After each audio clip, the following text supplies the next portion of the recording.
Tuhan,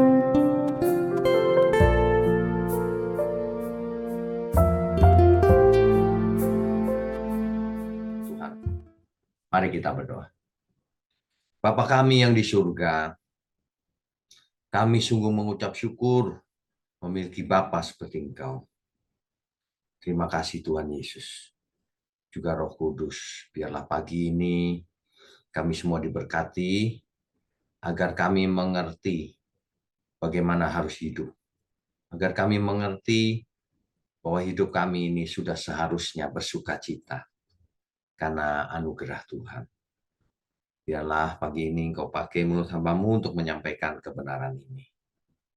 Hanya di dalam nama Tuhan Yesus kami berdoa dan mengucap syukur. Amin.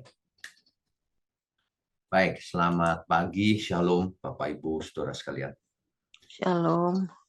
Pagi ini kita akan mengambil satu perikop dari kitab Lukas. Lukas pasalnya yang ke-6 dari ayat 1 sampai 16. Coba kita baca dan kita hayati kebenarannya. Ya, saya bacakan. Pada suatu hari Sabat, ketika Yesus berjalan di ladang gandum, murid-muridnya memetik bulir gandum dan memakannya. Sementara mereka menggisarnya dan dengan tangannya. Bapak Ibu Saudara perhatikan baik-baik. Hari itu hari Sabat. Harusnya tidak boleh memetik gandum. Apalagi memakannya. Sedang memetik.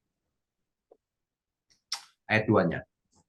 Tetapi beberapa orang Farisi berkata, "Mengapa kamu berbuat sesuatu yang tidak diperbolehkan pada hari Sabat?"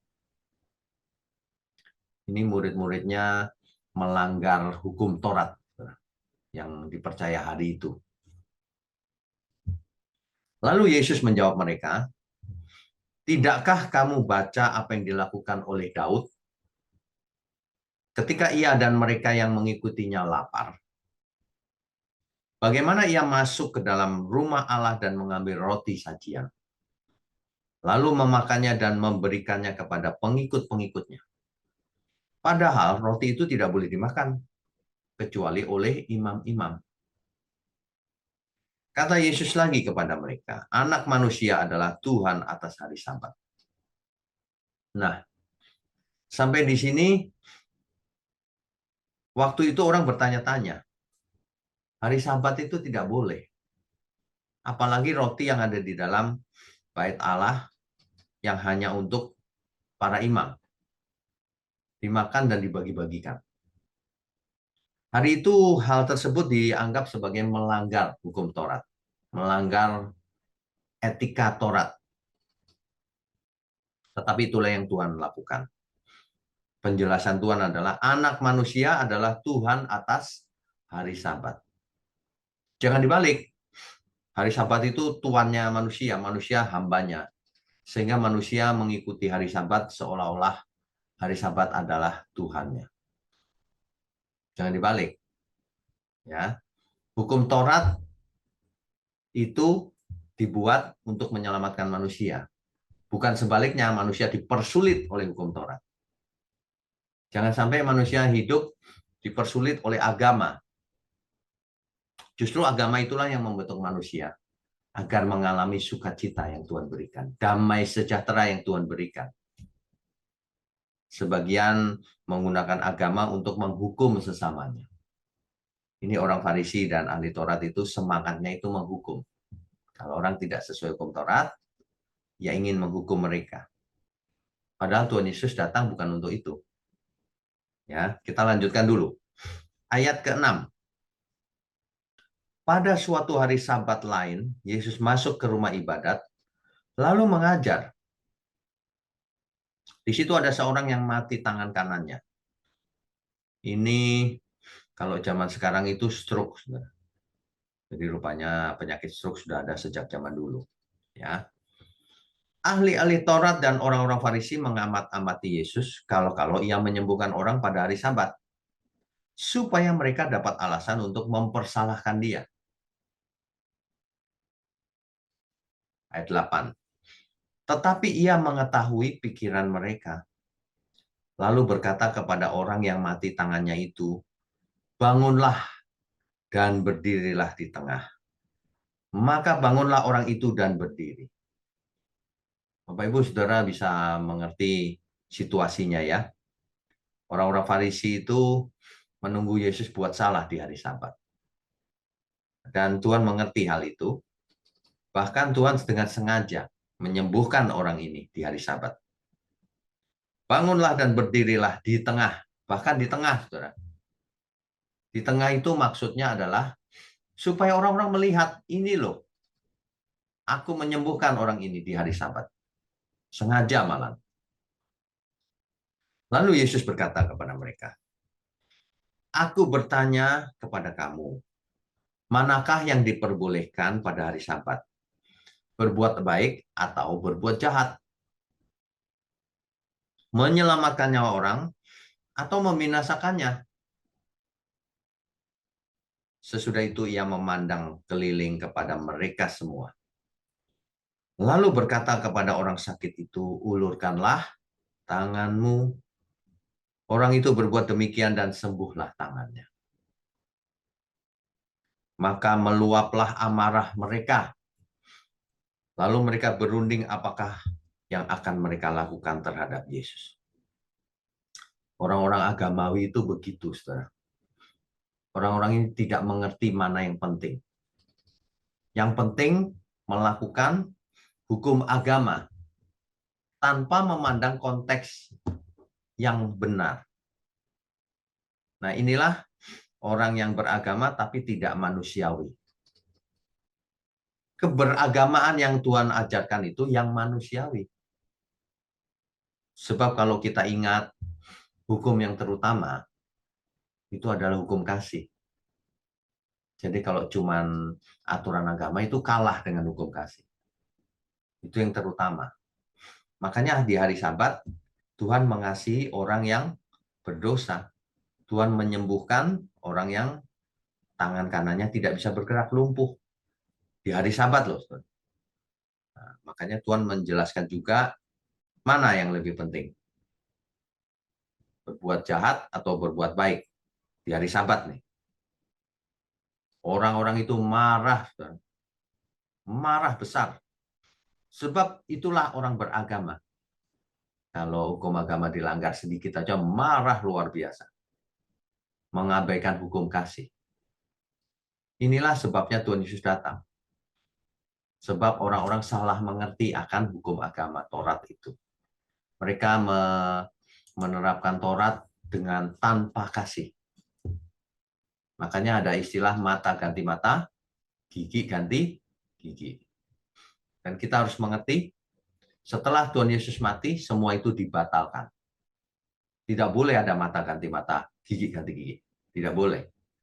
Setelah Yesus mati, hukum Taurat dengan segala perintah dan ketentuannya dibatalkan. Tidak perlu lagi mengadakan korban bakaran seperti zaman Perjanjian Lama menurut Taurat. Tidak perlu lagi merayakan hari raya Taurat itu. Ya, tidak perlu lagi mendewakan atau mengutamakan atau mengkultuskan hari Sabat. Kenapa? Karena Sabat sendiri adalah Tuhan Yesus. Kita harus ikut ajaran Tuhan Yesus. Bahwa semua hari-harinya Tuhan. Bahwa kita harus beribadah seluruh harinya Tuhan. Setiap hari. Bukan cuma hari Sabat atau hari Minggu. Ini loh yang mau diajarkan Tuhan Yesus. Supaya apa? Supaya manusia bisa mengalami sukacita yang benar dari anugerah Tuhan itu. Tuhan memberikan anugerah bukannya supaya kita, aduh takut buat salah, begini, begitu. Bukan. Supaya kita menjadi anak-anak Bapa di surga. Yang cerdas mengerti apa kehendak Bapa yang harus kulakukan dalam hidupku ini. Itulah anak-anak Allah, bukan orang yang fanatik beragama, tapi orang yang cerdas. Sehingga ketika kita melakukan sesuatu, Tuhan berkenan. Bahkan melanggar hukum hari Sabat. Hari ini orang hari Sabat bekerja di kantor. Nggak masalah. Bahkan bekerja itu pun ibadah, asal dilakukan dengan benar.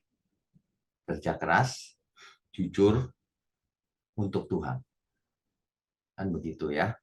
Jadi inilah yang akan disempurnakan oleh Tuhan Yesus. Banyak orang beragama salah mengerti, sehingga mereka ketakutan buat salah, tidak mengalami damai sejahtera yang Tuhan lakukan, yang Tuhan anugerahkan. Tidak bisa mengalami sukacita yang sebenarnya. Makanya Tuhan berkata, marilah kepadaku semua yang letih lesu berbeban berat, aku akan memberikan kelegaan bagimu. Jadi ketika kita hidup, tidak dituntun oleh Taurat, tapi dituntut oleh kasih-Nya Tuhan. Tidak mungkin kita berbuat dosa kalau kita mengalami kasih-Nya Tuhan.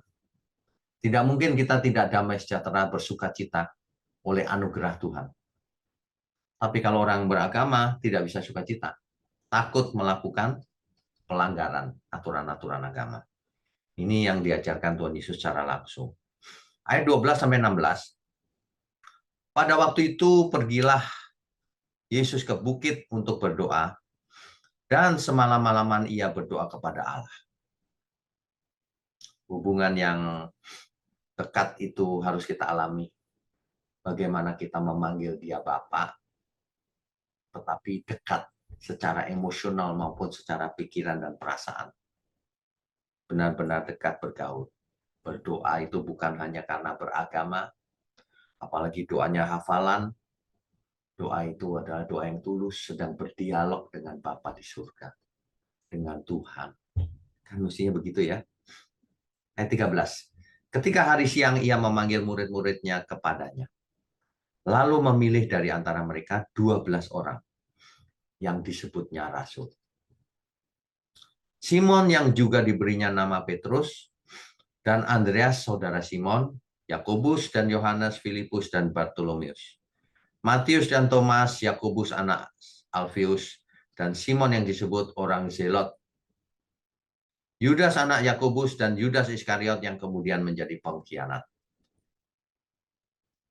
Bapak Ibu Saudara sekalian, perhatikan baik-baik. Tuhan memanggil ke-12 rasul loh ini. Tetapi satu di antaranya pengkhianat, Yudas.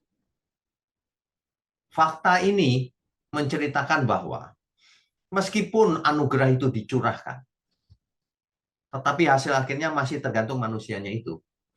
Yudas memilih jadi pengkhianat. Meskipun hari ini kita mengaku percaya Tuhan, tapi harus tekun taat sampai mati. Jangan sampai jadi pengkhianat, saudara. Jangan bicara kalau Tuhan memilih kita lalu kita pasti selamat otomatis. Salah itu ajaran itu. Buktinya Yudas dipilih Tuhan, tapi ia berkhianat. Ya. Nah, kalau kita melihat perikop ini, harusnya kita bersyukur pagi ini. Kita diberi pengertian, dan kita harus bisa merasakan kasih-Nya Tuhan atas kita. Tuhan itu sangat mengasihi kita. Sehingga Tuhan datang untuk memberikan contoh teladan. Bagaimana kita harus hidup. Bukan dituntun oleh syariat Taurat, tapi dituntun oleh kehendak Tuhan. Hukumnya adalah kehendak Tuhan. Hukumku adalah kehendak Tuhan, bukan aturan yang tertulis. Jadi kalau aku hidup menyenangkan Dia. Ya. Jadi kalau Tuhan mencurahkan anugerahnya, kita tidak boleh pasif. Kita tidak boleh sudah merasa selamat, tidak melakukan apa-apa untuk Tuhan. Kalau Tuhan mengasihi kita, kita pun harus membalas kasih-Nya. Kita harus mengasihi Dia. Sebab firman Tuhan berkata, barang siapa tidak mengasihi Tuhan, ia terkutuk. Ya. Nah, pagi ini kita harus berubah. Kita harus bisa merasakan bahwa Tuhan begitu mengasihi kita. Sehingga kita merasakan damai sejahtera yang Tuhan berikan itu. Kita bisa meresponi anugerah dengan benar, dengan tulus, dan merasakan betapa luar biasanya Tuhan membentuk kita. Ya, Bapak Ibu bisa membaca di Matius 5 ayat 4 sampai 12. Apa itu berbahagia? Bersukacita karena Tuhan. Bukan seperti sukacita yang dunia berikan, bukan. Ya, sukacita itu di Alkitab salah satunya memakai kata makarios. Makarios itu artinya yang pertama bersukacita, yang kedua berbahagia, yang ketiga merasa diberkati, yang keempat merasa beruntung. Bukankah itu kita semua harusnya? Banyak orang tidak bisa merasakan. Mengapa? Yang pertama, ia banyak keinginan, sehingga hidupnya tidak puas, tidak bisa bersyukur. Yang kedua, ia tidak mengerti firman kebenaran. Selama ini ia diajar salah, ya, sehingga tidak bisa merasakan betapa anugerah Tuhan itu luar biasa. Ya. Yang ketiga, sebenarnya ia tidak cinta Tuhan. Sebab orang yang cinta Tuhan akan melakukan seluruh perintahnya. Bukan karena takut masuk neraka, bukan. Karena sangat mengasihi Tuhan, sehingga kita bisa melakukan apa saja yang Tuhan kehendaki. Itulah lama-kelamaan makin peka, sehingga kita bisa merasakan benar-benar bahwa kita itu sangat berbahagia, bersukacita. Bagaimana kita bersukacita? Banyak orang bersukacita kalau uangnya banyak. Kalau sukses, kalau berkuasa, itu bukan sukacita yang dimaksud Tuhan. Sukacita yang itu, karena uang dan sebagainya itu hanya sementara. Tapi sukacita di dalam Tuhan bisa kita alami sejak sekarang. Pagi hari kita datang, kita berkumpul, kita mengalami sukacita. Meskipun kita cuma bertatap muka lewat Zoom, tapi kita harusnya senang banget. Ya, di dalam Tuhan itu kita senang. Kemewahan nggak bisa membuat kita senang, percaya deh. Sebab ada banyak orang yang kaya, terkenal, cantik, ganteng, akhirnya malah bunuh diri. Itu membuktikan bahwa di dalam jiwa kita itu ada suatu tempat atau ruangan atau lubang yang tidak bisa diisi oleh apapun di dunia ini. Kekayaan nggak bisa mengisi juga. Itu sebabnya manusia tidak pernah puas. Orang yang super kaya pun nggak puas. Nggak bahagia, nggak suka cita hidupnya.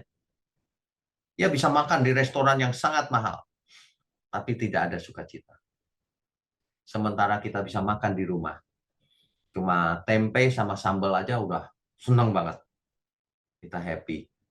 Enak gitu. Ayam, kalau orang Jawa bilang itu ayam. Ayam tentrem karena bersama Tuhan. Ya, hidup jadi plong. Mau cari apa sih hidup ini? Ya hidup ini ya kerja keras, belajar, bersukacita di dalam Tuhan. Kan cukup. Mau apa lagi? Setiap kita diberi porsi yang berbeda memang. Ada yang ditempatkan di pekerjaan Tuhan yang berbahaya. Ya. Ada yang di kelompok kecil di suatu desa. Itu pun sama. Di mata Tuhan sama. Fungsinya saja beda-beda. Tapi kita semua harus bisa merasakan sukacitanya Tuhan. Makarios. Ya. Itulah yang dimaksud oleh Alkitab, takut akan Tuhan. Takut akan Tuhan itu bukan ketakutan sama Tuhan itu, bukan. Takut akan Tuhan itu seperti anak sama bapak. Gak berani kurang ajar. Takut, taat, tapi dekat. Bukan takut, ketakutan, tapi dekat.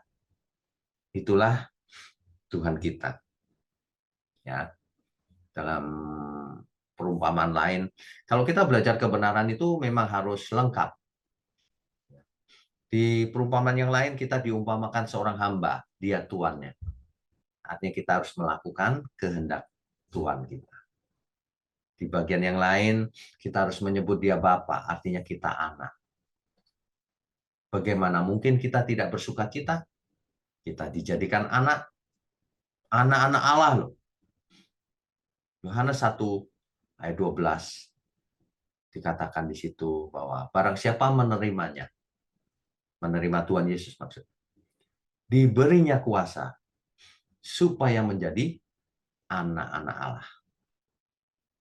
Betapa kita sangat bersyukur, saudara. Oleh sebab itu, mulai sekarang jangan banyak keinginan. Keinginan kita cuma satu. Sebelum kita menutup mata, marilah kita hidup berkenan bagi Tuhan. Alami sukacitanya Tuhan. Sebab Tuhan sudah berikan anugerahnya bagi kita. Semuanya sudah diberikan bagi kita.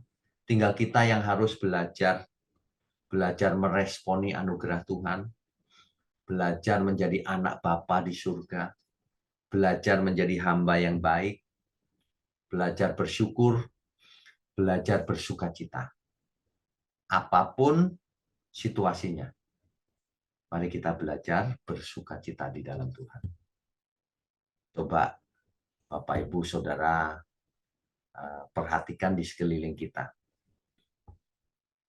Kalau yang punya orang tua, masih ada orang tua, ada saudara, ada anak, ada teman-teman, sahabat kita, ada saudara seiman kita. Perhatikan deh semuanya.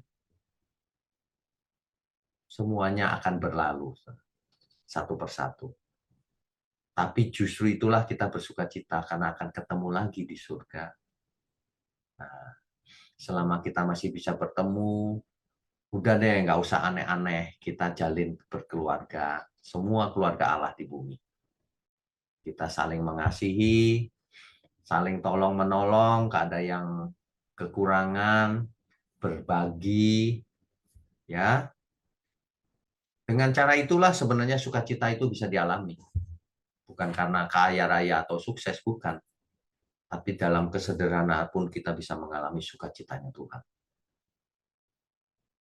Amin ya, Bapak Ibu, saudara sekalian. Nah, jadi pagi ini kita coba merenungkan firman yang barusan kita dengar ini. Bagaimana kita hidup ke depan, dirubah mindset-nya, pola pikirnya, sehingga kita tidak apa ya, kalau orang Jawa bilang itu kemerungsung itu pengen ini itu, nggak bisa puas, nggak bisa bersyukur, ya. Kita harus bisa bersyukur dengan keadaan kita hari ini. Terima kasih Tuhan atas apa yang sudah Tuhan anugerahkan dalam hidup kami ini. Kami sungguh diberkati, kami sungguh beruntung, kami sungguh bersukacita karena Tuhan. Harusnya demikian loh. Orang yang tidak bisa bersukacita itu sebenarnya itu menghina Tuhan sebenarnya. Sebab Tuhan sudah lakukan semuanya untuk kita. Bahkan penyertaannya dalam hidup kita ini nyata. Cuma sayang ada beberapa orang yang berkata begini, aku nggak berasa Pak disertai Tuhan. Lah, nggak berasa kan salah kita sendiri. Kenapa kita tidak mencari Tuhan? Setiap saat kita harus cari Tuhan. Tuhan, Roh Kudus ada dalam diri kita loh. Tapi orang suka mengabaikan, tidak menyadari hal itu. Tidak menyadari bahwa penyertaan Tuhan nyata dalam hidup kita. Coba kita semua belajar. Kalau ada sesuatu, ajak bicara. Tuhan atau Roh Kudus, terima kasih untuk hidup ini. Ada banyak orang yang kasihan. Bukan kasihan karena miskin. Kasihan mereka tidak mengenal Engkau. Beri aku hikmat bagaimana supaya hidupku ini menjadi terang, menjadi garam, sehingga banyak orang bisa belajar melalui hidup kita ini, dan mereka pun mengenal anugerah Tuhan dan menerimanya dan bisa mengalami sukacita yang sama dengan kita. Harusnya demikian. Ya, dimanapun kita berada, apapun keadaan kita, yuk kita belajar bersyukur, belajar bersukacita. Anugerah Tuhan itu melimpah dalam hidup kita. Kalau kita bisa bernafas gini aja udah senang banget harusnya. Sebab kalau tidak, coba kita main ke rumah sakit, ke ICU. Orang yang sedang dipasang selang dan sebagainya. maka kita akan bisa bersyukur. Iya, aku bisa nafas dengan lega. Aku masih bisa memuji Tuhan, masih bisa mendengar firman yang benar, masih mempunyai kesempatan ketemu teman-teman, ketemu sesama, saling mengasihi, ya. Sebelum hari itu tiba, yuk kita belajar terus hidup kudus, tak bercacat, tak bercela. Kita mengucap syukur, bahkan kita membagi cintanya Tuhan kepada sesama. Bahkan kita membagi sukacita kita kepada sesama. Orang-orang pasti bertanya, kenapa sih Bapak ini atau Ibu ini kok bersukacita terus wajahnya itu? Padahal hidup biasa-biasa saja. Nah, itu baru hebat. Kalau orang senang banget, sedang dapat lotre, nah itu orang biasa aja itu. Tapi ini, kenapa ya dia itu kok bersukacita terus ya? Karena punya Tuhan. Karena kita merasa ada Tuhan dalam diri kita. Yang kita takutkan cuma satu, berbuat dosa. Amin ya, Bapak Ibu, Saudara. Saya percaya firman yang disampaikan dengan benar. Firman itu punya kuasa loh. Di kitab suci dikatakan bahwa Injil itu kekuatan Allah yang menyelamatkan. Bahwa kebenaran seperti ini akan mengubah cara berpikir, mengubah akal budi, mengubah perasaan kita, sehingga makin dekat Tuhan. Sehingga makin bisa bersyukur merasakan damai sejahtera itu. Tuhan Yesus memberkati kita semua. Amin.